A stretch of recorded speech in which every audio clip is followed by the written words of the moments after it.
આજે ગુજરાતનું બજેટ રજૂ થઈ રહ્યું છે ત્યારે નાણામંત્રી Kanu Desai black and gold કલરની બ્રીફકેસ સાથે વિધાનસભા પહોંચ્યા હતા। કનુ દેસાઈએ જણાવ્યું હતું કે આ ગુજરાતના ઇતિહાસનું સૌથી મોટું બજેટ છે, જેમાં 2047નો રોડમેપ નક્કી કર્યો છે। ગરવી, ગ્રીન અને ગુણવંત ગુજરાતના સપના સાથેનું બજેટ રજૂ કરવામાં આવ્યું છે।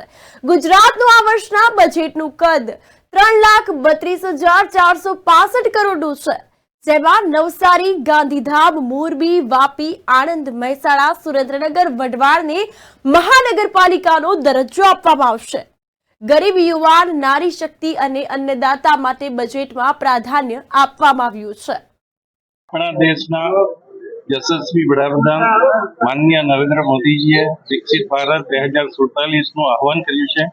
આ આહવાનને અનુરૂપ ગુજરાતના માનનીય મુખ્યમંત્રીશ્રીએ ગુજરાત 2047નું રોડમેપ નક્કી કર્યો છે અને એ રોડમેપના આધારે આ બજેટની રજૂઆત થવાની છે અને એમાં ગરીબો, યુવાનો, નારી શક્તિ અને અન્નદાતાને પ્રાધાન્ય આપવામાં આવ્યું છે।